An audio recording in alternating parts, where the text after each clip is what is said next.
చెప్తుందన్నమాట. వందల శ్లోకాలతో చెప్తుంది, ఒక్క మంత్రం కాదు. కర్మ గురించి గిట్ల చేయాలి గిట్ల చేయాలి గిట్ల చేయాలని ఒక్క మాట కాదు, వందలు వేల మాటలతో చెప్తుంది అన్నమాట. శ్లోకం 6 అధ్యాయాలు మొత్తం కర్మ గురించి చెప్తుంది. తర్వాత 7 నుంచి 12 దాకా భక్తి ఎట్లా చేయాలనేటువంటిది చెప్తుంది. ఆ భక్తి చేసినాక మళ్ళీ జ్ఞానం, ఒకదానికంటే ఒకటి పెద్దది. జ్ఞానం ఎక్కడి నుంచి 13 నుంచి 18 అధ్యాయం దాకా జ్ఞానం చెప్తుంది అన్నమాట. కర్మ అనుంది, కర్మ, భక్తి, జ్ఞానం. అట్లా ఈ 3 వీటిని మనం కలిగి ఉన్నట్టయితే మన మనసు పక్క మంచిగా ఉంటుంది అన్నమాట. దొంగతనాలు అన్నీ బయటపడతాయి. ఏమవుతుంది? మొత్తం బయటపడతాను. కర్మ, భక్తి, జ్ఞానం ఇవి తెలుసుకోవాలి. కాబట్టి ఇది ఉద్దేశం ఎవరిది ఉంటుందంటే వీళ్ళ ఉద్దేశం ఉంటుంది. ఇక్కడ కార్యక్రమం పెట్టుకున్నారు కాబట్టి వీళ్ళకు సమస్య రావాలి. మన కోసం మన మీద వారేయద్దు వాళ్ళు. అయ్యా మాకు మేము చేస్తున్నాం కానీ మాకు ఇది వశమైతే లేదు, అది ఈ విషయం మాకు చెప్పుండ్రి అని వాళ్ళు కోరి అది వినాలి, చెప్పించుకోవాలి, వినాలి అందరితో. వాళ్ళ సబ్జెక్టు వాళ్ళది కాబట్టి అది వినాలి. కర్మ అనేటువంటిది అందులో కర్మలో 6 అధ్యాయాలు ఉన్నాయి. ఏ అధ్యాయం చదువుకోవాలి అని చెప్పాలి. ఫలానా అధ్యాయం గురించి చెప్పురని. అయ్యా మరి ఇంకొకటి ఏంది, మరి ఆ తర్వాత కర్మ చెప్తే సరిపోదు, ఇంకా భక్తి చెప్పాలి. మరి భక్తిలో ఏ అధ్యాయం చదువుకోవాలి అనేది వాళ్ళే చెప్పాలి, విఫలాందని. మళ్ళీ జ్ఞానంలో పోతే ఏ అధ్యాయం చదువుకోవాలి, 6 అధ్యాయాలు ఉన్నాయి, అందులో ఏది చదువుకోవాలి, ఏది వినాలి అనేటువంటిది చెప్పాలి. ఇది అంతా ఈ పలారం పెట్టినట్టు ఆయన వంచి పెట్టాలి. ముంగడికి తీసుకొని గిట్లుంటుంది అని చెప్పి అది చెప్పాలి. అయితే ఇప్పుడు ఏం అధ్యాయం చదువు అంటారు, మీరు చెప్పండి. ఇప్పుడు 4వ అధ్యాయం వాళ్ళు కోరినన్నమాట. ప్రశ్న వేశాను, పిల్లగాడు ప్రశ్న వేసినందుకు పంతులు ఏం చెప్పాలి, సమాధానం చెప్పాలి. గిట్లుంటుంది రా. 4వ అధ్యాయం గీతలు ఉన్న వాళ్ళు తీసుకొని మిగతా వాళ్ళు వినండి, వినండి. మీకు ఉపాయం ఏంది అంటే మీకు తెలిసిన మాట ఒక్కటి చెప్తా, అలకటి మాట. పెద్ద కోడలు ఉన్నది, చిన్న కోడలు ఉన్నది. మీకు ఎరికైనా పెద్ద కోడలు చిన్న కోడలు? పెద్ద కోడలు వచ్చి 20 ఏళ్ళే లగ్గమైంది, దానికి పిల్లగాళ్ళు అయిన వచ్చింది. చిన్న కోడలు వచ్చి ఏడాది మనసులో పడుతుంది, అవుతుందేనా? పెద్ద కోడలు వచ్చింది 20 ఏళ్ళే. 20 ఏళ్ళు అయినాక ఏమొచ్చింది, చిన్న కోడలు అయింది. మీకు మనసును పట్టడానికి చెప్తున్నా. చిన్న కోడలు వచ్చినాక అది ఏమంటున్నదంటే ఏరు పడదామని పోరు పెట్టేది. ఏమన్నది? ఏరు పడదామని అంటే అప్పుడు ఏమన్నా సరే మంచిది అన్నాను. మరి పెద్ద కోడలు వచ్చి అది 20 ఏళ్ళ నుంచి ఏం చేసింది, కష్టపడ్డది, మంచిగా 2 ఇళ్ళు కట్టింది, సంపాదించింది, అన్నీ మంచిగా చేసింది, పెళ్ళిళ్ళు ప్యారంటాలు అదే కష్టపడి మొత్తం చేసింది. అత్తమామలు అమాయకులు, పెద్ద కోడలు మంచిగా బాగా కష్టపడి చేసింది. చిన్న కోడలు మొన్ననే వచ్చింది, అది లవుషారు మనిషి.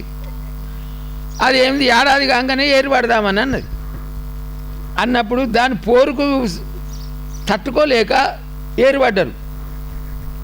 ఏరుపడితే పాలు ఇద్దరికి సమానం పెట్టన్నా, పెద్దదానికి పెద్దది పెట్టి చిన్నదానికి చిన్నది పెట్టన్నా? మీరు చెప్పుర్రి.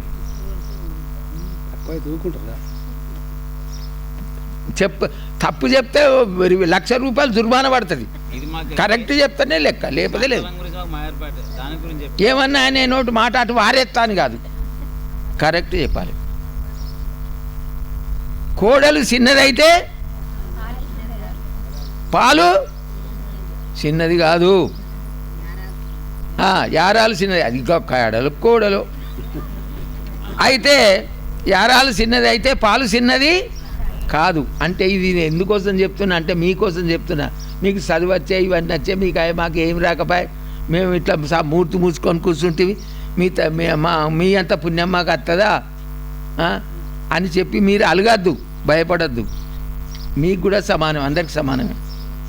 ఇప్పుడు ఛాయ్ అందరికి సమానమా కాదా? అన్నం అందరికి సమానమా కాదా? పలారం అందరికి సమానమా కాదా?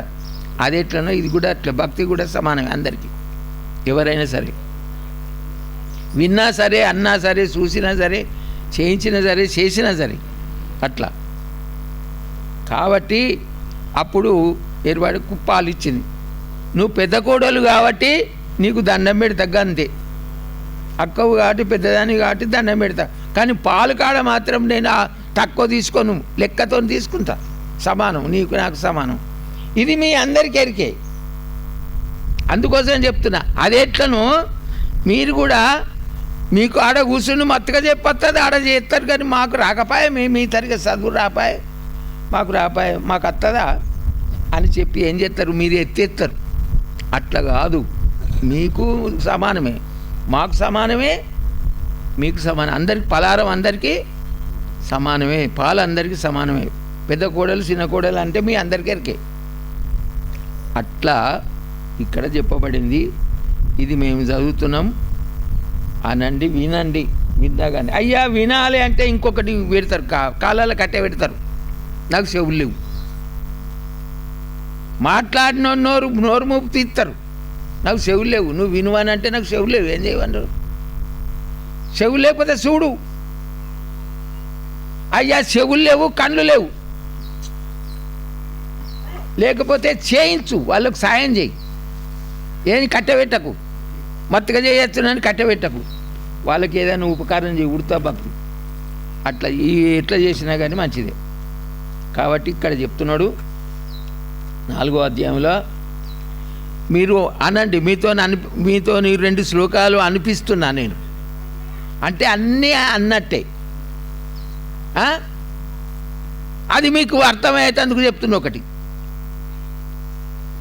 భయాన్నిచ్చినాము 1,00,000 రూపాయల కోసం, ఓ 4 ఎకరాలంత భూమి భయాన్నిచ్చినాం. తెల్లారే వారికల్లా ఏమైంది? 1 కోటి రూపాయలు అయింది. ఏమైంది? 1 కోటి రూపాయలు అయింది. ఇప్పుడు 1 కోటి రూపాయలు అన్నావానికి నిన్న భయాన్నిచ్చింది అన్న చెప్పురి. గట్లా మీరందరూ ఆ విధంగా వాటిని మనం చేసుకోవాలి. కానీ మాకు అత్తదా, మీ తరిక మాకుంటే మంచిగానే ఉండు అని మనసు, దొంగ మనసు అంటది. మీకంటే సాగుతుంది. వెనుక ఉన్నది, ముంగట ఉన్నది, కింద ఉన్నది, మీద ఉన్నది, అన్ని మేము మత్తుగా మడత పెడతారు, మత్తుగా చెప్తారు. మీకు అంత సాగుతుంది. మాది ఎట్లున్నది అనుకున్నావు? ఇంట్లో ఎట్లున్నది, బయట ఎట్లున్నది, మాకు లోపల ఎట్లున్నది, ఇటు ఇది రాపాయ అది రాపాయ అని అన్ని కట్టెలు పెడతారు, కాళ్ళలో కట్టె పెడతారు. అనరు కానీ లోపల మాత్రం అనుకుంటారు. ఇగో వాళ్ళు గట్టిన చెప్తారు, మనతో మనం దా అని చెప్పి మెల్లగా హుషారు చేస్తారు. పావుల చెడిపోయింది, ఆటాన చెడిపోయింది అని సోపతి పెట్టిందట. ఆటానన్ను పావుల ఇద్దరు కలిసి బారాన్న చెడిపోయిన వాళ్ళు సోపతి పెట్టింది. ఈ 3 కలిసి రూపాయి చెడిపోయిన వాళ్ళు సోపతి పెట్టింది. బాగుపడతారా? కాబట్టి జాగ్రత్తగా ఉండాలి అని చెప్తుంది. వినండి, అనండి. అత చతుర్థోధ్యాయ జ్ఞాన కర్మ సన్యాస యోగ శ్రీ భగవాను వాచ ఎవరు చెప్తున్నారు? భగవాను వాచ ఎవరు చెప్తున్నారు? శ్రీకృష్ణ పరమాత్మ భగవంతుడు చెప్తున్నాడు. భగం అంటే యాదించుకోవాలి, యాదించుకుంటే బాగా గట్టిగా యాదించుకోవాలి. భగం అంటే పాపం, అంతం అంటే లేకుండా చేసేటోడు. పాపం అనేది లేకుండా చేసేటోడు కాబట్టి ఆయనకి ఏమని పేరు? భగవాను వాచ. భగవంత ఎంత పని అయిపోయాయి అని అప్పుడప్పుడు అంటారు ఒకేసారి. ఇమం వివస్వతే యోగం ప్రోక్తవానమవ్యయం వివస్వాన్ మనవే ప్రాహ మనురిక్షాకవే అబ్రవీత్. అంటే పూర్వకాలం లోపట వివస్వతుడు అనేటువంటి వాళ్ళు ఉన్నారు. వాళ్ళు అంతా మన తాతలే. నీకో తాత నాకో తాత ఉండడు, అందరికి ఒక్కటే తాత ఉంటాడు. 1000 తాత కోటి తాత ఒక్కడే అక్కడ. ఇంకా పూర్వం మొదలుకు పోతే ఒకడే తల్లి, అందరికీ ఒకటే తల్లి. అది చెప్పాలి మీరు. అంతకుముందు ఎవ్వరు లేరు, మనుషులే లేరు. వాళ్ళిద్దరే అప్పటి నుంచి మనుషులంతా తయారైంది. ఆ ఇద్దరు మనుషులు ఎవరో చెప్పాలి.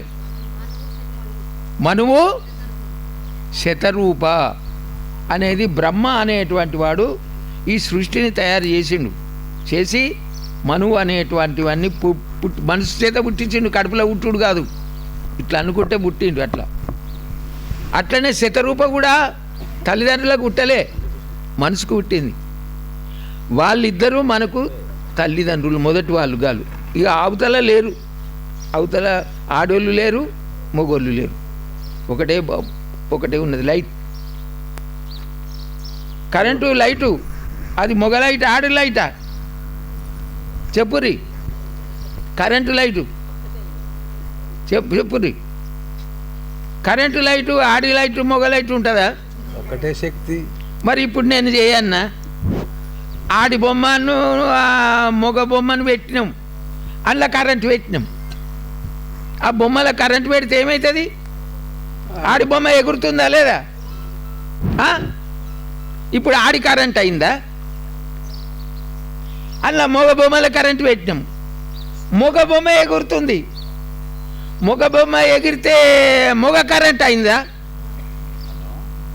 మనసులో పడుతుందా? నేను ఒరుడేనా? కరెంటు అదే కానీ బొమ్మలు వేరు, దేహాలు. కరెంట్ అదే కానీ బొమ్మలు వేరు. ఏవం పరంపరా ప్రాప్తం ఇమం రాజర్షయో విదుః సకాలనే మాత సకాలేనేహ మహత యోగో. నాళ్ళు ఒకసారి చెప్పాను అనద్దు. ఏవం పరంపరా ప్రాప్త. ఇట్లా రాంగ ఏమైంది అంటే చెప్పేటోళ్ళు లేక అంతా మునిగిపోయింది అన్నమాట. చెప్పేటోళ్ళు లేకుండా అయిపోయాను. సకాల నేమాత యోగో నష్టపరంతప అంటే అది నష్టమైపోయింది. ఆ భక్తి అనేది ఏంది? నష్టమైపోయింది. చెప్పేటోళ్ళు లేకపోయే వరకు అలాగే అందేవరికి రాదు. వచ్చినోడు చదువు చెప్పాలన్నా, రానోనికి చదువు చెప్పాలన్నా. వాడు కొత్త బట్టలు కట్టుకున్నాడు, డ్రెస్ వేసుకున్నాడు, 1,00,000 రూపాయల డ్రెస్ వేసుకున్నాడు, చదువు చెప్పురా అన్నట్టు వాడు చెప్తాడా? చదువు వచ్చినోడు రానోనికి చెప్తాడా? చెప్పటోనికి రాదు, వినటోనికి రాదు. ఎవడు చెప్పాలి? అగో గట్ల ఉన్నదన్నమాట, లోకం గట్ల ఉన్నది. కాబట్టి అప్పుడు చెప్పటోళ్ళు లేక నష్టమైపోయింది. నష్టమైపోయినాక మళ్ళీ పరమాత్మ ఏం చెప్తున్నాడంటే దాన్ని మళ్ళీ శుభ్రం చేసి మళ్ళీ పైకి తీసుకొస్తున్నాడు. అది ఆయన జిమ్మదారి. కృష్ణ పరమాత్మ దాన్ని పైకి తీసుకొస్తుంది. ఏవం స ఏవాయం మయాతే అద్య ప్రోక్త పురాతనః భక్తో అసి మే సకాచేతి రహస్యం ఏతదుత్తమం.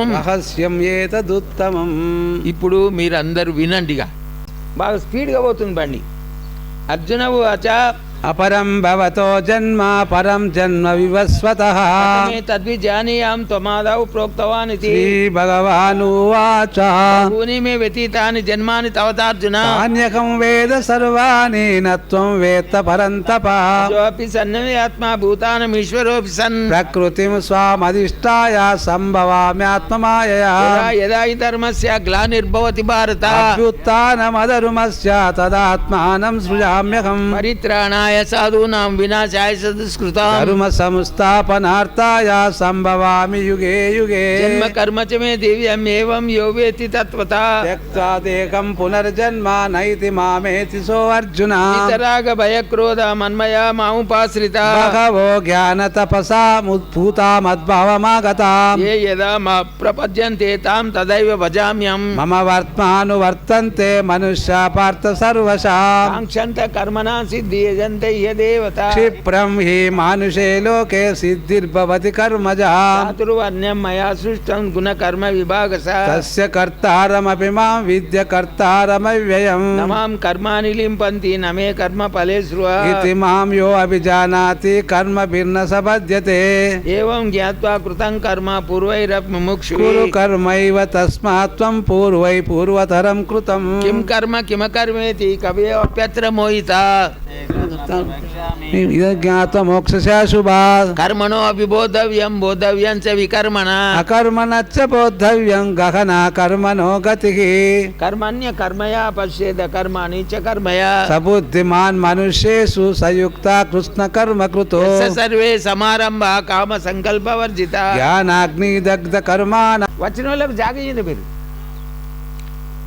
యస్య సర్వే సమారంభ కామ సంకల్ప వర్జిత జ్ఞానాగ్ని దగ్ధ కర్మాణం తమాకు పండితం బుధా కర్మ పదాసంగం నిత్య తృప్తో నిరాశ కర్మణ్యపి ప్రవృత్తోపి నైవ కించిత్ కరోతి సా నిరాశీర్యత చిత్తాత్మ త్యక్త సర్వ పరిగ్రహ శారీరం కేవలం కర్మ కుర్వాన్నాప్నోతి కిల్బిషం యదృచ్ఛా లాభ సంతుష్టో ద్వంద్వాతీతో విమత్సర సమసిద్ధావసిద్ధౌ చ కృత్వాపి న నిబధ్యతే గత సంగస్య ముక్తస్య జ్ఞానావస్థిత చేతస యజ్ఞయాచరత కర్మ సమగ్రం ప్రవిలీయతే బ్రహ్మార్పణం బ్రహ్మ హవిర్బ్రహ్మాగ్నౌ బ్రహ్మణాహుతం బ్రహ్మైవ తేన గంతవ్యం బ్రహ్మ కర్మ సమాధినా దైవమే వాపరే యజ్ఞం యోగినా పరిపాసతే బ్రహ్మాగ్నావపరే యజ్ఞం యజ్ఞేనైవోపజూవతి శ్రోత్రాదీన్ ఇంద్రియానన్యే సంయమాగ్నేషు జీవతి శబ్దాదీన్ విషయానన్య ఇంద్రియాగ్నిషు జూవతి సర్వాణి ఇంద్రియ కర్మాణి ప్రాణ కర్మాణి చాపరే ఆత్మ సంయమ యోగాగ్నౌ జూవతి జ్ఞానదీపితే ద్రవ్య యజ్ఞ తపో యజ్ఞ యోగ యజ్ఞ సదా పరే స్వాధ్యాయ జ్ఞాన యజ్ఞ చ యతయ సంసిత వ్రతా అపానే జీవతే ప్రాణం ప్రాణే అపానం తదా పరే ప్రాణాపాన గతిరుద్వా ప్రాణయామ పరాయణ అపరే నేతాహార ప్రాణ ప్రాణేషు జీవతి సర్వే అప్యేతే యజ్ఞ విదో యజ్ఞక్షపిత కల్మషా యజ్ఞశిష్టామృతో భుజో యాంతి బ్రహ్మ సనాతనం అయం లోకో అష్ట యజ్ఞస్య కుతో హన్య కురు సత్తమా ఏవం బహువిధా యజ్ఞ వితత బ్రాహ్మణో ముఖే కర్మజాన్ విద్యుతాన్ సర్వాన్ ఏవం జ్ఞాత్వా విమోక్షసే శ్రేయాన్ ద్రవ్య మయాదజ్ఞ జ్ఞాన యజ్ఞం పరంతప సర్వం కర్మ అఖిలం పార్థ జ్ఞానే పరిసమాప్యతే తద్విద్ధి ప్రణిపాతేన పరిప్రశ్నేన సేవయా ఉపదేక్షంతి తే జ్ఞానం జ్ఞానినా సత్వదర్శినా యజ్ఞాత్మన పునర్మోమ ఏవం యశాసి పాండవ ఏన భూతాన్యశేషేణ దక్షస్యాత్మన్యతో మయి అపి చేదసి పాపేభ్య సర్వేభ్య పాపకృత్తమా శశి దైదాంసి సమిగ్ధో అగ్ని భస్మ సాత్కృతే అర్జున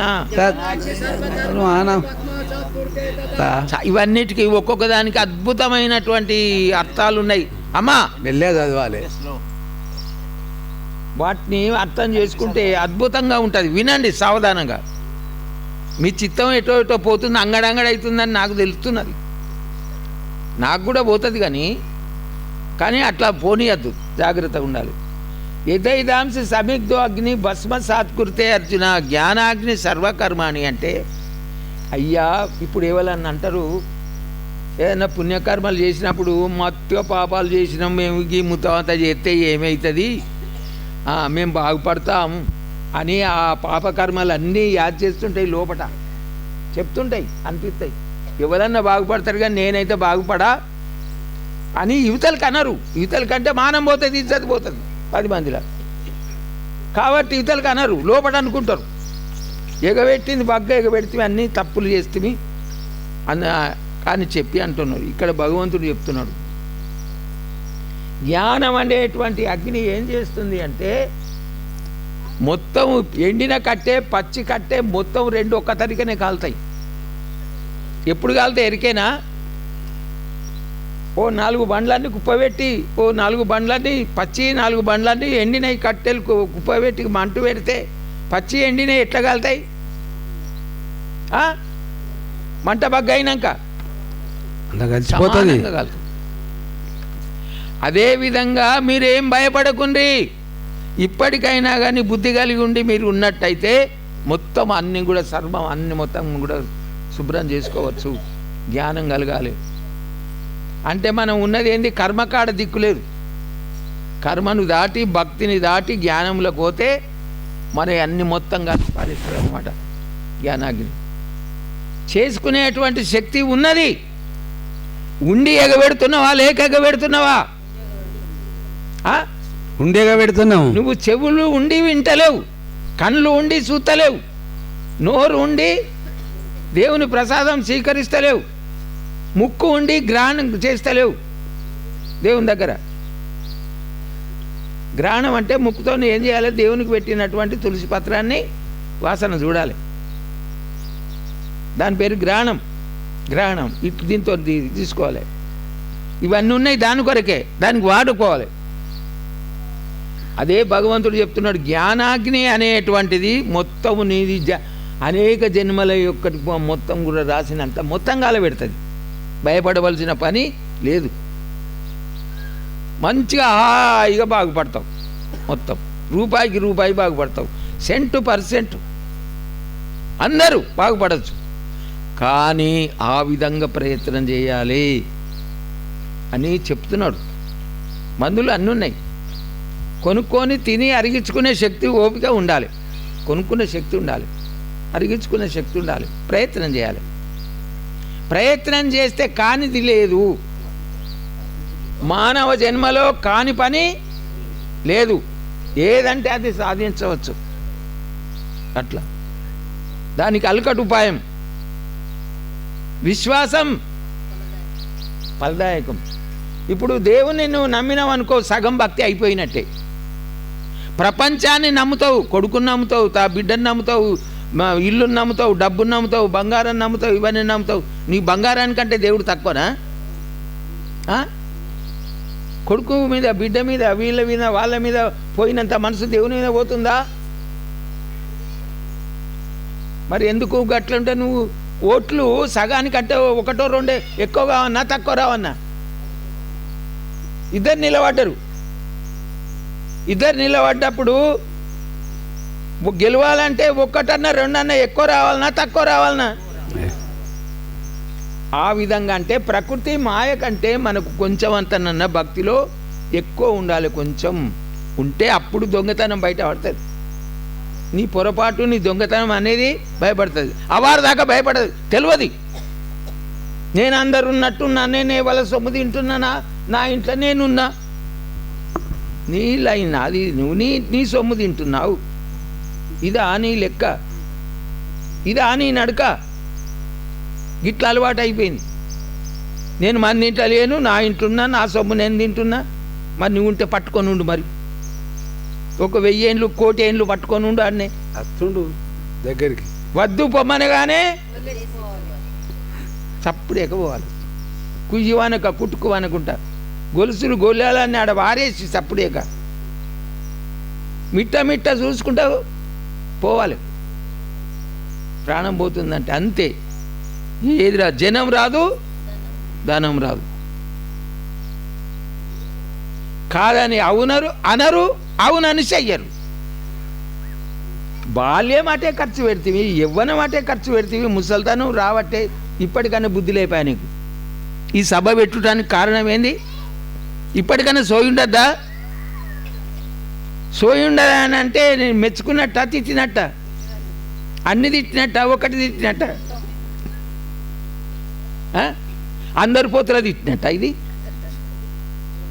అందరు పొత్తుల అన్నావు, అందులో నాకింత వస్తుంది అంటే అంటివి అని చెప్పి దుర్పుకపోతావు.